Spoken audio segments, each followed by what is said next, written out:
Hello, എല്ലാവർക്കും നമ്മുടെ പുതിയ വീഡിയോയിലേക്ക് സ്വാഗതം. എല്ലാവർക്കും സുഖമാണെന്ന് വിചാരിക്കുന്നു. അപ്പോൾ ഇന്നത്തെ എൻ്റെ വീഡിയോ എന്ന് പറയുന്നത് ഒരു കുഞ്ഞ് ഡേ ഇൻ മൈ ലൈഫാണ്.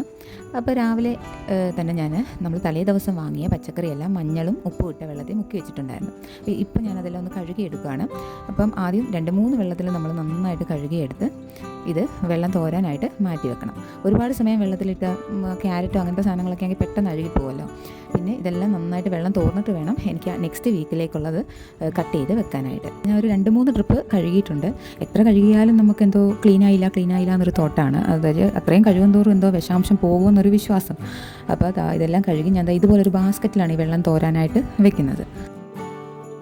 നല്ല വെയിലുള്ള ദിവസമായതുകൊണ്ട് ഞാൻ ബാൽക്കണിയും വിൻഡോയും എല്ലാം ഒന്ന് തുറന്നിടാമെന്ന് വിചാരിച്ചു. പിന്നെ ഇന്നെനിക്ക് ബാൽക്കണി ക്ലീൻ ചെയ്യണം. കുറേ ദിവസമായിട്ട് അടുപ്പിച്ച് മഴയായ കാരണം ക്ലീനിങ് ഒന്നും നടന്നില്ല. ഇപ്പോൾ ആകെ ചെളി പിടിച്ച് കിടക്കുവാണ്. അപ്പോൾ നമുക്ക് വിൻഡോയും ബാൽക്കണിയും എല്ലാം ഒന്ന് തുറന്നിട്ട് കുറച്ച് ഫ്രഷ് എയർ കയറട്ടെ എന്ന് വിചാരിച്ചു. അപ്പോൾ ഇന്ന് ഞാൻ ഈ വീഡിയോ എടുക്കുന്ന ദിവസം നല്ല വെയിലും അത്യാവശ്യം നല്ല ചൂടും ഒക്കെ ഫീൽ ചെയ്യുന്നൊരു ദിവസമായിരുന്നു.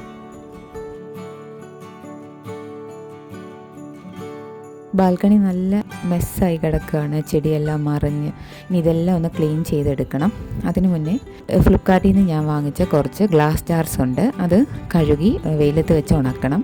പൊടിയൊക്കെ ഇട്ട് വെക്കാനായിട്ട് വാങ്ങിച്ചതാണ്. അപ്പോൾ നന്നായിട്ട് അത് ഉണക്കിയെടുക്കണം. അപ്പോൾ ഇന്ന് വെയിലുള്ള ദിവസമായതുകൊണ്ട് അത് ചെയ്യാമെന്ന് വിചാരിച്ചു.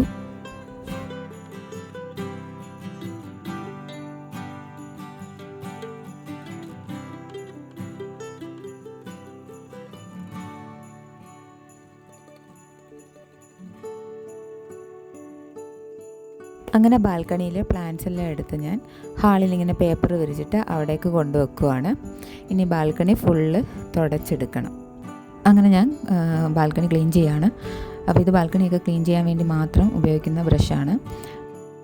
അപ്പോൾ ഗ്രോ ബാഗിൽ വെച്ചേക്കുന്നത് കറിവേപ്പ്, പിന്നുള്ളത് ബൊഗെയിൻവില്ല, തെച്ചി, അതൊക്കെയാണ്. അപ്പോൾ വെയിറ്റ് ഉള്ളതുകൊണ്ട് ഞാൻ ജസ്റ്റ് നീക്കി വെച്ചിട്ട് അതിനടിയൊക്കെ ഒന്ന് ക്ലീൻ ചെയ്യുന്നു എന്ന് മാത്രം. ഇനി എല്ലാം നന്നായിട്ട് തുടച്ചെടുക്കട്ടെ.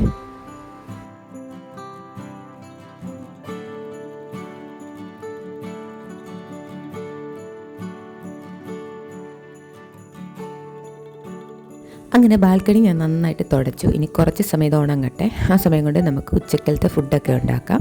അപ്പോൾ ഇന്ന് ഞാൻ ചിക്കൻ കറിയും പെട്ടെന്നൊരു ഫ്രൈഡ് റൈസ് പോലെയാണ് ഉണ്ടാക്കുന്നത്. ചിക്കനിലേക്ക് മഞ്ഞൾപ്പൊടി, ഉപ്പ്, കുരുമുളക് പൊടിയൊക്കെ ഇട്ട് നന്നായിട്ടൊന്ന് മാരിനേറ്റ് ചെയ്തിട്ട് മാറ്റി വെക്കാം. എന്നിട്ട് വഴറ്റാനുള്ള സാധനങ്ങളെല്ലാം നന്നായിട്ട് വഴറ്റിയെടുക്കാം. അപ്പോൾ എൻ്റെ ചിക്കൻ കറി ഞാൻ എങ്ങനെയാണ് വെക്കുന്നത് എന്നുള്ളൊരു ഫുൾ വീഡിയോ നമുക്ക് ചാനലിൽ സെപ്പറേറ്റ് ആയിട്ട് ഇടാം. അപ്പോൾ ഈ വീഡിയോയിൽ എല്ലാ ഡീറ്റെയിൽസും പറഞ്ഞു പോയാൽ വീഡിയോയുടെ ലെങ്ത് കൂടും. ചിക്കൻ അങ്ങനെ ഞാൻ വേവാനായിട്ട് അടച്ചു വെച്ചു. ഇനി അതവിടെ ഇരുന്ന് വേവുന്ന സമയം കൊണ്ട് നമുക്ക് കൗണ്ടർ ടോപ്പൊക്കെ ഒന്ന് ഞാൻ തുടച്ചെടുക്കുകയാണ്. അപ്പോൾ ഇങ്ങനെ ചെയ്യുന്നതുകൊണ്ട് എപ്പോഴും നമ്മുടെ കിച്ചണിൽ നീറ്റായിട്ട് തന്നെ ഇരിക്കും. ഇനി നമുക്ക് ഇതിൻ്റെ അകത്തോട്ടൊരു സ്പെഷ്യൽ മസാലയും കൂടെ ചേർത്ത് ഒന്നുകൂടെ വേവാനായിട്ട് അടച്ചു വെക്കാം. ഇനി അടുത്തത് ഫ്രൈഡ് റൈസിൻ്റെ കുറച്ച് കാര്യങ്ങൾ, ക്യാരറ്റും ബീൻസും എല്ലാം ഒന്ന് വഴറ്റി പെട്ടെന്നൊരു ഫ്രൈഡ് റൈസ് ഉണ്ടാക്കാം. അരി ഞാൻ രാവിലെ തന്നെ വേവിച്ച് വെച്ചു. ഇനി അത് അങ്ങോട്ടിട്ട് മിക്സ് ചെയ്ത് ഫ്രൈഡ് റൈസ് റെഡിയാക്കി എടുക്കാം. പിന്നെ ഒരു സാലഡൂടെ ഉണ്ടാക്കി കഴിഞ്ഞാൽ നമ്മുടെ ഭക്ഷണം റെഡിയായി കഴിഞ്ഞു.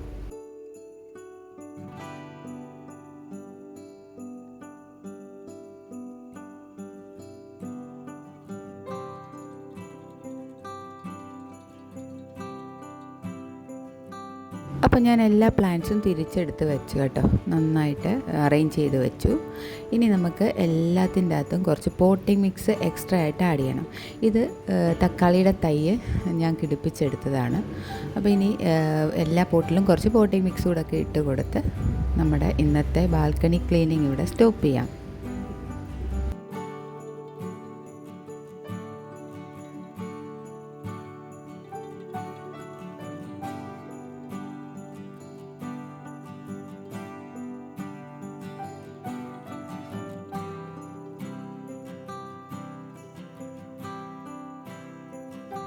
അങ്ങനെ എൻ്റെ ബാൽക്കണിയിലെ പണികളെല്ലാം ഏകദേശം തീരാറായി.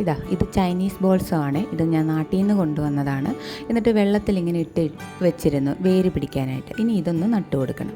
അപ്പോൾ ഈ ചൈനീസ് ബോൾസും മണി പ്ലാന്റൊക്കെ നമ്മൾ പെട്ടെന്ന് കൊണ്ടുവന്ന് മണ്ണിൽ ഇങ്ങനെ കുത്തി വെക്കുമ്പോൾ ചിലപ്പോൾ കിളിക്കത്തില്ല. ഇങ്ങനെ വേര് പിടിപ്പിച്ചിട്ട് നമ്മൾ നട്ട് വെക്കുമ്പോൾ അത് പെട്ടെന്ന് പിടിച്ച് കിട്ടും. അപ്പോൾ ഇനി നമുക്ക് എനിക്ക് കുറച്ച് ചാള കിട്ടി. അത് കഴുകി വൃത്തിയാക്കി ഇനി ഫ്രീസറിലോട്ട് വെക്കണം. അതിനുശേഷം കുറച്ച് ആര്യവേപ്പിൻ്റെ ഇല കിട്ടി. അപ്പോൾ അതിട്ട് വെള്ളം നന്നായിട്ട് തിളപ്പിച്ചിട്ട് ഒന്ന് കുളിക്കാമെന്ന് വിചാരിച്ചു. മക്കളെയും കുളിപ്പിക്കണം.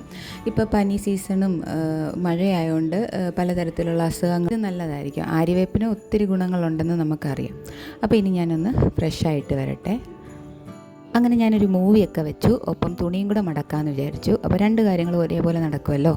അപ്പോൾ ഇനി എനിക്ക് കുറച്ച് വെജിറ്റബിൾ കൂടെ കട്ട് ചെയ്ത് ഫ്രിഡ്ജിൽ വെക്കണം. അത് കഴിഞ്ഞാൽ ഇന്നത്തെ എൻ്റെ മെയിൻ പണികളെല്ലാം തീർന്നു. അപ്പോൾ വീഡിയോ എല്ലാം കണ്ട എൻ്റെ എല്ലാ പ്രിയപ്പെട്ട കൂട്ടുകാർക്കും ഒരുപാട് നന്ദി.